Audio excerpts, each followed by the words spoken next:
أعوذ بالله من الشيطان الرجيم بسم الله الرحمن الرحيم الحمد لله رب العالمين الصلاة والسلام على رسول الله محمد وعلى آله وصحبه أجمعين. Ассаламу алейкум ва рахматуллахи ва баракатуху. Аллах Субхану ва Тааля в Коране говорит: «Аузу биллахи минаш шайтанир раджим, фазкуруни азкуркум вашкуру ли ва ла такфурун». Вспоминайте меня, то есть совершайте зикр. Фазкуруни азкуркум, и я вас вспомню, и я вас приблизю, говорит Аллах Субхану ва Тааля. То есть как Он нас вспомнит? То есть Он начнет ниспосылать нам свою милость. Вы вспоминайте постоянно. И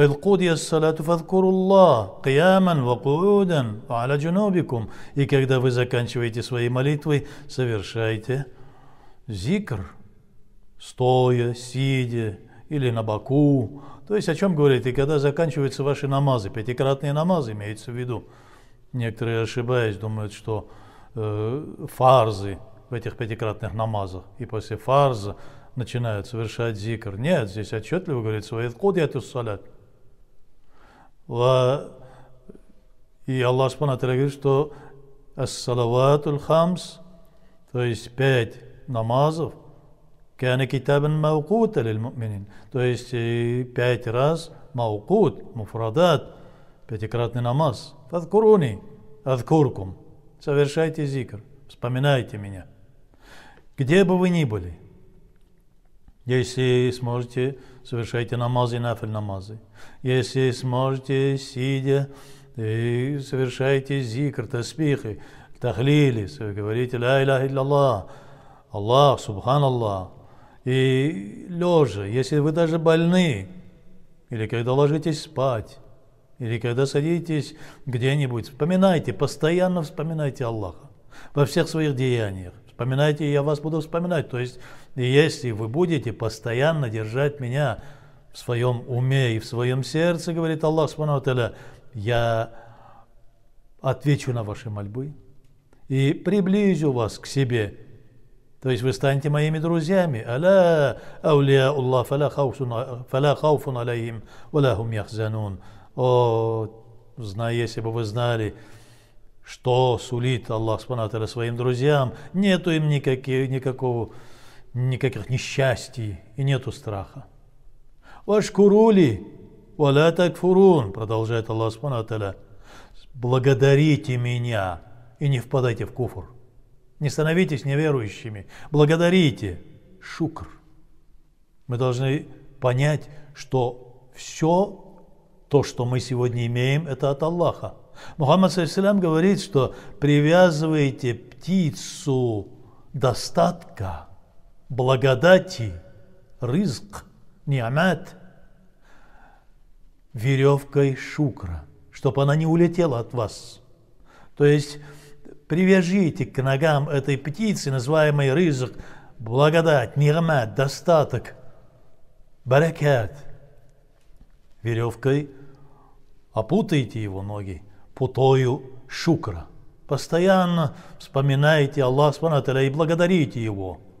То есть Мухаммад ﷺ говорит, что есть благодарность вашей душой, сердцем, понимание, что все то, что ниспослано, это от Аллаха.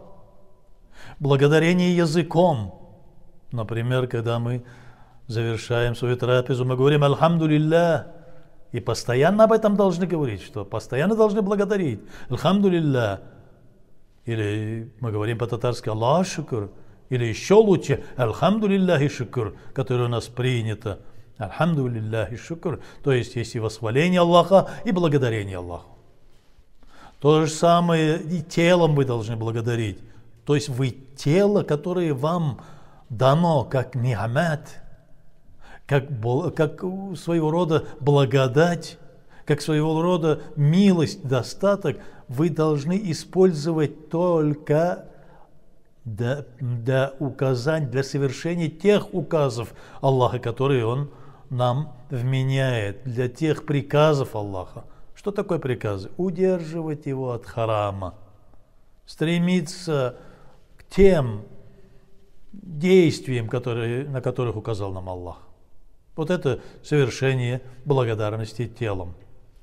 Мухаммад ﷺ говорит, что вы должны понимать, все то, что вы сегодня имеете, то это от Аллаха и ни от кого другого. Еще Мухаммад ﷺ говорит, что если человек не благодарит другого человека, то он равноценен тому, что не благодарит Аллаха. Если тебе кто-то сделал добро, ты поблагодари его, потому что Аллах Субхану ва Тааля дает тебе ни'мат, достаток через своих рабов. И если ты благодаришь раба Аллаха, то значит ты благодаришь Аллаха. Если человек своим языком не вспоминает Аллаха и не благодарит Его, и даже не думает о том, что весь этот достаток ниспослан ему от Аллаха, то это равноценно куфру, говорит Мухаммад ﷺ. То есть это равноценно тому, что ты не веришь в достаток Аллаха, в Его милость. Ты не далек от Аллаха. Из-за этого Аллах Субхану ва Тааля говорит, что «Вашкурули валя такфурун». Благодарите меня, иначе вы будете совершать куфр, вы не будете верить в то, что все это идет от меня. То есть это говорится в аяте Корана. И Мухаммад ﷺ вторит своим хадисом, то есть своим высказыванием об этом, говоря, что если человек не вспоминает и не задумывается и не благодарит языком, говоря Аллах, шукр, альхамдулилля, и это равноценно тому, что человек далек от Аллаха. Человек, оглядываясь вокруг и видя свой достаток, свое существование, он начинает благодарить Аллаха. Это очень хорошо. Побольше благодарите Аллаха, и это увеличит ваш достаток, говорит Аллах Субхану ва Тааля. Если я вам не спосылаю достаток, если у вас что-то начало увеличиваться в достатке, в быту, то благодарите Аллаха. И Аллах за это увеличит, потому что Аллах не жалеет. Он же не жалеет. Даже с крылышка комарика, если было дорого, этот дунья, этот мир, эти богатства, эта пища или все, то, что мы видим в этом мире, если бы это было хоть на капельку, на толику, на песчинку, там было бы дорогое перед Аллахом, это было бы дорого перед Аллахом, Аллах бы ни одному неверующему человеку даже капельки воды бы не дал, говорит Мухаммад ﷺ. Аллах дает всем, но наблюдает за людьми. Они понимают, что весь этот достаток идет от Аллаха, или не понимают? Если они понимают, то они благодарят Аллаха. Если же они не понимают, то они думают, что они сами заработали, что все это пришло само по себе. И Аллах Субхану ва Тааля говорит, что я вам дал и явные, и скрытые достатки. Что это такое явные и скрытые достаток? Ни'мат. В данном случае мы будем говорить это на терминологии Корана. Аллах не спосылает вам ни'мат. Благодать, милость, достаток, все включает в слово ни'мат. И Аллах Субхану ва Тааля дает вам и явную ни'мат, и скрытую ни'мат. Что такое явный ни'мат? Это то, что вы имеете сегодня в руках, за которое вы должны очень сильно благодарить. А скрытый ни'мат, что такое? Скрытый ни'мат – это хорошая нравственность. Это тоже ни'мат. Хороший характер – это тоже ни'мат. Это тоже благодать Аллаха. И это тоже баракат, это тоже достаток Аллаха. То есть, если человек не имеет хорошую мораль и хорошую нравственность, то, которую нам донес Мухаммад, саллаллаху алейхи вассалям, то этот человек в ущербе. Он ущербный. Он не может сравниться с теми, у которого хорошая мораль и нравственность. В день суда Аллах Субхану ва Тааля обратится к тем, которые на площади Махшар, на площади суда. Встанет, то есть скажет: встаньте, встаньте те, которые получили мой ни'мат, мою благодать. И все встанут, то есть и встанут только те, которые благодарили Аллаха за проявленную милость с его стороны, за его ни'мат, которые постоянно отвечали тем требованиям аята Корана, которые «Вашкурули валя такфурун», говорил Аллах, то есть благодарите меня. И те, которые благодарили, они все встанут на ноги, но те, которые не благодарили, не смогут сдвинуться с места и не смогут привстать. А что, разве там будут сидеть? Да, они будут сидеть на корточках, как рабы, которые ожидают наказания за плохие деяния, за свои грехи. В судный день будут они унижены, говорит Аллах субхану ва тааля. И встанут на ноги только те, которые благодарят Аллаха. Те, которые сейчас именно благодарят Аллаха в этом мире. Дауд алейхиссалям обратился к Аллаху и сказал: «О Аллах, ты возвеличил Адама. За что же ты его возвеличил? За то, что он благодарил меня. Он знал все то, что он проживает в этой жизни, то, что его тело, душа, разум, его существование, что все это от Аллаха. Вся его пища, весь достаток, все его то, что его окружает, все это от Аллаха. Вот это он понимал и благодарил Аллаха. Вот за это я его возвеличил», сказал Аллах субхану ва тааля Дауиду алейхиссалям. Человек молился, поклонялся. Был такой в древности, который очень сильно поклонялся. И он попросил Аллаха субхану ва тааля, чтобы он сделал так, чтобы убрал его из среды людей, чтобы он не был среди людей, и чтобы где-нибудь в тайном месте, чтобы он поклонялся, чтобы не было показухи, чтобы не было рия. Аллах субхану ва тааля поселил его на одном острове и создал там один источник свежей воды на острове в середине океана, недосягаемый, и вырастил дерево, гранатовое дерево. И каждый день на этом деревце вырастал один гранат, который он съедал, и испевал из этого источника воду, и это ему хватало на один день, и он постоянно молился. Молился в течение 500 лет, и молил Аллаха: «О Аллах, сделай меня так, чтобы я умер, чтобы моя душа вышла, когда я буду поклоняться Тебе в земном поклоне во время саджда». И потому как рассказывают, что его тело до сих пор находится в саджда, Аллах субхану ва тааля оживил его, призвал его душу к себе и сказал: «Хочешь войти в рай по моей милости?»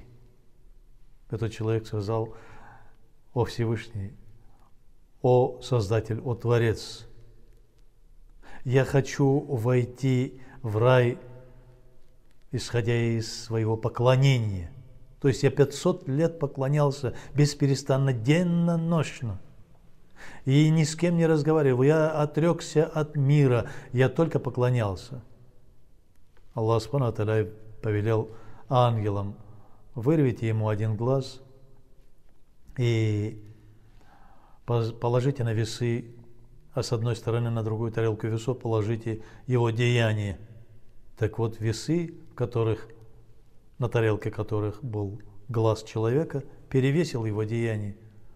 Он говорит, что ты своими поклонениями даже не отработал свой один глаз. А сколько еще частей у тебя есть? Ты за каждую часть тела, ты за каждый свой вдох должен был отработать поклонением. Так что ты понял, кто тебя создал? Да, я понял, что Создатель ты, о великий Аллах, говорит этот человек. Ты понял, кто тебе дал здоровье? Ты, о Всевышний.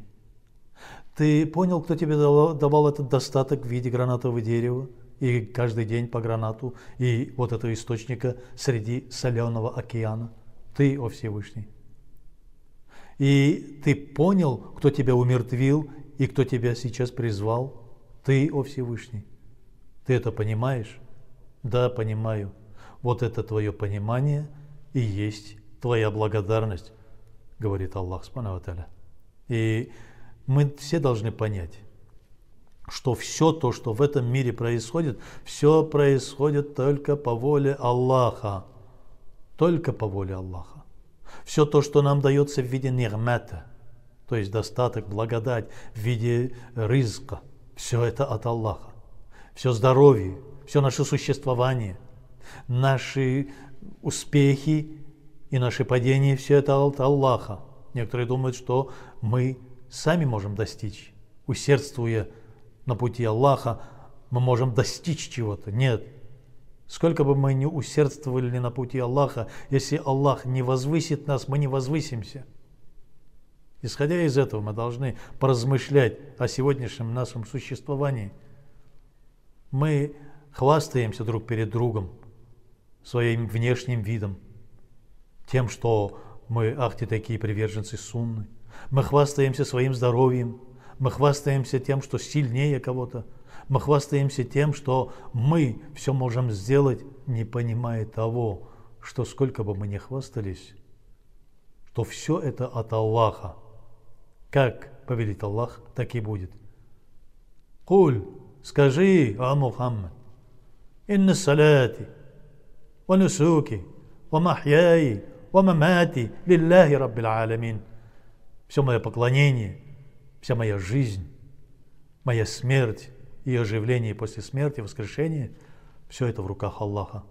Инна лилляхи ва инна иляйхи раджиун. Все во власти Аллаха, и все к Нему возвращается. Не можем мы сами ничего сделать, кроме того, как выбрать правильный путь, то есть идти или по пути тех приказов и повелений Аллаха, или же отвратиться и пойти за шайтаном.